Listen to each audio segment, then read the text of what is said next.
ಭೈರವಿ, ನೀನಂದ್ರೆ ನನ್ನ ಸರ್ವಸ್ವ. ನಿನ್ ಮಾತು ಕೇಳಿ ವಿಕ್ಟ್ರಿ ಸಾಧಿಸಿದ ಫೀಲ್ ಆಗ್ತಿದೆ. ನೀನಿಲ್ದೆ ಈ ಜೀವನ ಬಿಗ್ ಝೀರೋ. ನನ್ನ ಜೀವನ ಅರ್ಥನೇ ಇಲ್ದಿರೋ ಹಾಗಾಗಿತ್ತು. ನಿನ್ನ ಹೇಗೆ ಒಪ್ಸೋದು ಅನ್ನೋ ಯೋಚನೆನಲ್ಲಿದ್ದೆ. ಆದ್ರೆ ಈಗ ಎಲ್ಲನೂ ಸರಿ ಹೋಯ್ತು. I love you Bhairavi. I love you so much.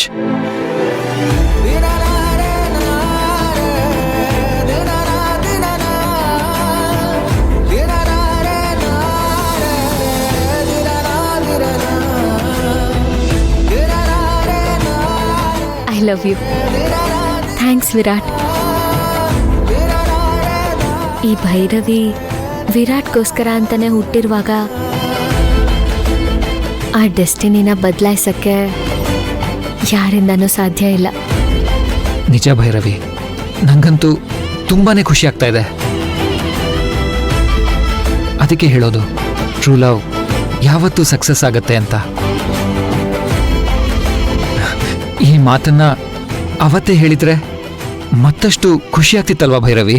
ಪ್ರೀತಿನ ಸ್ವಲ್ಪ ವೇಟ್ ಮಾಡಿಸಿ ಹೇಳಿದ್ರೆ ಬಾಂಡಿಂಗ್ ಇನ್ನೂ ಜಾಸ್ತಿ ಆಗುತ್ತೆ.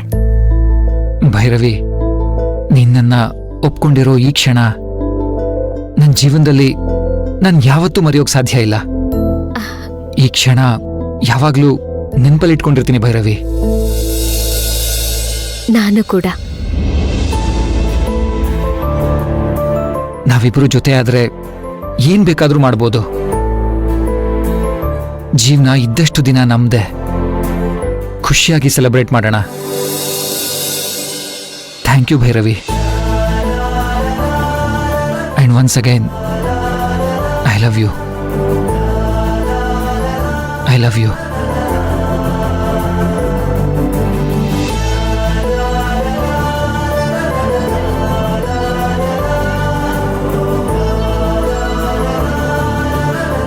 ಇಂಥ ಖುಷಿ ವಿಷಯ ಹೇಳ್ಕೊಂಡಿದ್ದಕ್ಕೆ ನನ್ನ ಕಡೆಯಿಂದ ಒಂದು small gift.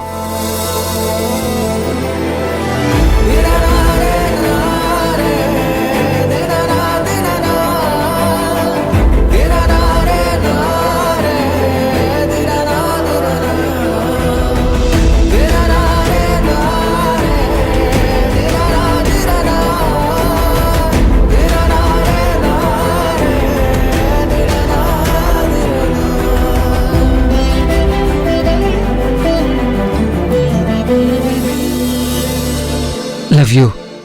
Love you Bhairavi.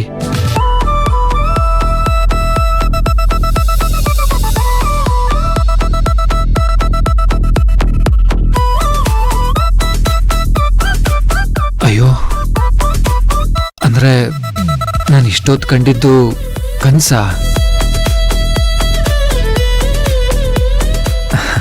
ಎಷ್ಟು ಚೆನ್ನಾಗಿತ್ತು. ಈ ಕನ್ಸೇ ರಿಯಲ್ ಆಗಿದ್ದಿದ್ರೆ ಎಷ್ಟು ಚೆನ್ನಾಗಿರೋದು.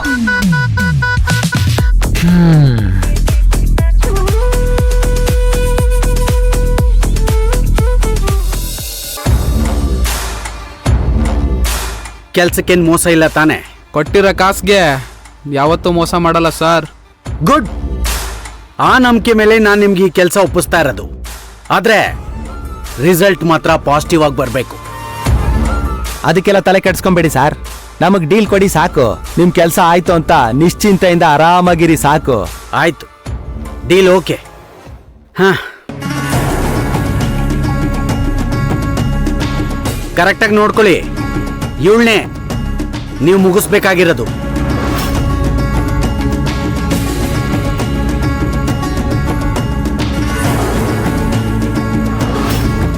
Fix sir. ನೀವು ಕೊಟ್ಟಿರೋ ಕೆಲಸ ಇವತ್ತೇ ಮಾಡಿ ಮುಗಿಸ್ತೀವಿ. ಗುಡ್. ಇವತ್ತೇನಾ? ತುಂಬಾ ಫಾಸ್ಟ್ ಆಗಿದ್ದೀರಪ್ಪ ನೀವೆಲ್ಲ. ಹ್ಞೂ ಸರ್, ನಾಳೆ ಅಂದರ್ ಮನೆ ಹಾಳು ಅನ್ನೋದು ನಮ್ಮ ಪಾಲಿಸಿ. ಏನೇ ಇದ್ರೂ ಅವಾಗಲೇ ಆಗ್ಬಿಡ್ಬೇಕು. ಇನ್ನ ಜಾಸ್ತಿ ಹೊತ್ತು ಅವಳ ದೇಹದಲ್ಲಿ ಉಸಿರಿರಲ್ಲ. ಇದೇ ದಿನ ಇದೇ ಕ್ಷಣ ಅಷ್ಟೇ ಸರ್. Good good. ನನಗೂ ಅದೇ ಬೇಕಾಗಿರೋದು. ಇವತ್ತು ಅವಳು ಆ ಚಾಮುಂಡೇಶ್ವರಿ ದೇವಸ್ಥಾನಕ್ಕೆ ಬರ್ತಾಳೆ. ಆ ತಾಯಿಗೆ ವಿಶೇಷವಾಗಿ ಹರಕೆ ತೀರಿಸ್ಬೇಕು ಅಂತ. ಹರಕೆ ತೀರ್ಸಕ್ ಬರೋ ಅವಳು ಆ ತಾಯಿ ಮುಂದೆನೆ ಹರಕೆ ಕುರಿತರ ಹರೋಹರ ಅನ್ಬಿಡ್ಬೇಕು. ಖಂಡಿತ ಅವಳು ಹರಕೆ ತೀರ್ಸೋದ್ರ ಜೊತೆಗೆ ಅವಳು ಬಲಿನೂ ಆಗ್ತಾಳೆ, ನೋಡ್ತಾ ಇರಿ ಸರ್. ಇವತ್ತು ವಿಶೇಷ ಪೂಜೆ ಇರುತ್ತೆ, ಹಾಗಾಗಿ ದೇವಸ್ಥಾನದಲ್ಲಿ ಜನರು ಜಾಸ್ತಿ ಇರ್ತಾರೆ. ಜನಗಳ ಮಧ್ಯೆನೆ ಯಾರು ಏನ್ ಮಾಡಿದ್ರು ಅಂತಾನೆ ಗೊತ್ತಾಗಲ್ಲ ಸರ್. ನಮ್ ಕೆಲ್ಸ ಸುಲಭ ಆಗುತ್ತೆ, ಸಿಕ್ಕಾಕೊಳ್ಳೋ ಭಯನೇ ಇರಲ್ಲ. ಗುಡ್. ಆದ್ರೆ ಹೇಗೆ ಕೊಲೆ ಮಾಡಬೇಕು ಅನ್ನೋದನ್ನ ಪಕ್ಕಾ ಪ್ಲಾನ್ ಮಾಡ್ಕೊಂಡು ಮಾಡಬೇಕು. ಯಾವುದೇ ಕಾರಣಕ್ಕೂ ಅವಳು ಇವತ್ತು ಬದುಕಬಾರ್ದು. ಬದುಕಿದ್ರೆ ತುಂಬಾ ಕಷ್ಟ ಆಗುತ್ತೆ, ತುಂಬಾ ಕಷ್ಟ ಆಗುತ್ತೆ. ಪ್ರತಿಷ್ಠಿತ ಬಿಸ್ನೆಸ್ ವುಮನ್ ಭೈರವಿ ದಿವಾನ್ ಬರ್ಬರ ಹತ್ಯೆ ಅಂತ ನಾಳೆ ನ್ಯೂಸ್ ಪೇಪರಲ್ಲಿ ದಪ್ಪ ದಪ್ಪ ಅಕ್ಷರಗಳಲ್ಲಿ ಹೆಡ್ಲೈನ್ ಆಗಿ ಬರಬೇಕು. ಅದು ನನಗೆ ಬೇಕಾಗಿರೋದು. ಆಗುತ್ತೆ sir. Okay, all the best. Okay boss. Bhairavi friend friend friend ಅಂತ ಹೇಳ್ಕೊಂಡು ನನ್ನ ಮಗಳ ಜೀವನಕ್ಕೆ ಅಡ್ಗಾಲಾಗ್ತಿದ್ಯಲ್ವಾ ನೀನು. ಈಶಾನಿ ಅಪ್ಪನಾಗಿ ಸುಮ್ಮನೆ ಇದ್ರೆ ಏನ್ ಪ್ರಯೋಜನ? ನಮ್ ವಿರಾಟ್ ಮಾತು, ಅವನ್ ಮೋಹ, ಅವನ್ ಪ್ರೀತಿಗೆ ಬೀಳಲ್ಲ ಅಂತ ಯಾವ ನಂಬಿಕೆನೂ ನನಗಿಲ್ಲ. ಅದಕ್ಕೆ ಇದ್ಯಾವುದೇ ಸಮಸ್ಯೆ ಕಿರಿಕಿರಿ ಬೇಡ. ಹಾಗಾಗ್ಬೇಕು ಅಂದ್ರೆ ನೀನು ಈ ಭೂಮಿ ಮೇಲೆ ಇರಬಾರ್ದು. ಆಗ್ಲೇ ನನ್ನ ಮಗಳ ದಾರಿ ಸುಗಮ ಆಗದು. ಪ್ಲೀಸ್ ಅಡ್ಜಸ್ಟ್ ಮಾಡ್ಕೋ. ಯಾಕೆಂದ್ರೆ ಫ್ರೆಂಡ್ಗೋಸ್ಕರ ಜೀವ ಕೊಟ್ಟೆ ಅಂತ ನಿನ್ನ ಖ್ಯಾತಿ ಜಗದ್ವಿಖ್ಯಾತ ಆಗ್ಲಿ. ಭೈರವಿ, ವಸುಂಧರಾ ಮನೆ ಸೊಸೆ ಆಗೋದು ನೀನಲ್ಲ, ನನ್ನ ಮಗಳು ಈಶಾನಿ.